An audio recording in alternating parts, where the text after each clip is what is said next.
তো বন্ধুরা, তোমরা সবাই কেমন আছো? আশা করি বন্ধুরা তোমরা সবাই ভালো আছো। আজকে তোমাদের জন্য দুষ্ট নারী বশীকরণ নিয়ে এসেছি। তো এই দুষ্ট নারী বশীকরণ কিভাবে করবেন? তো বন্ধুরা, আমি প্রতিনিয়ত তন্ত্রমন্ত্র বিষয় নিয়ে ভিডিও দিয়ে থাকি। তো এমনই সব ভিডিও যদি তোমাদের ভালো লেগে থাকে, তোমরা বন্ধুরা চ্যানেলটি সাবস্ক্রাইব করে পাশে থাকা বেল আইকনটি অল প্রেস করে দাও। তো দুষ্ট নারী বশীকরণটি কীভাবে করবেন? তো বন্ধুরা, তোমাদেরকে বলছি আমি, শ্বেত আকন্দ গাছে শিকড় নিয়ে সেই শিকড় পায়েস দিয়ে খাওয়াতে পারলে সে নারী বশীভূত হবে। তো বন্ধুরা, এটি সহজ হলো, তোমরা ভালো করে বুঝে বুঝে নাও আমি কি বলতে চাইছি তোমাদেরকে।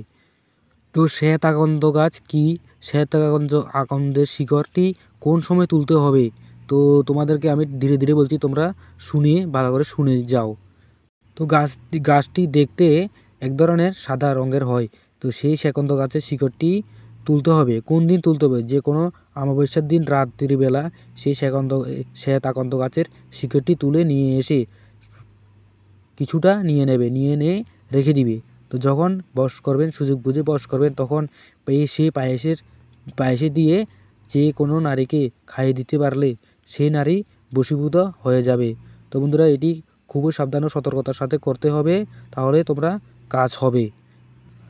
তো বন্ধুরা, তোমরা পুরো ভিডিও দেখে তারপরে কাজটি করো। আমি গ্যারান্টি দিচ্ছি কাজ হবে। তোমরা না বুঝে করলে কোনো কাজে হবে না।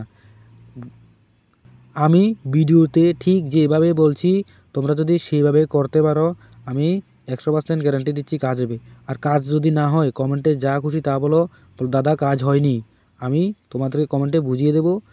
আমি আবারও বলছি তোমাদেরকে। তো ভিডিওটি যদি কোনো অংশ বুঝতে না পারো, কমেন্ট করো, আমি তোমাদেরকে কমেন্টে বুঝিয়ে দেবো। তো ভিডিওটি যদি ভালো লাগে থাকে একটা লাইক করো, আর এমনই সব ভিডিও পেতে তোমরা বন্ধুরা চ্যানেলটি সাবস্ক্রাইব করো। তো দেখা হচ্ছে যে কোনো পরবর্তী ভিডিও নিয়ে।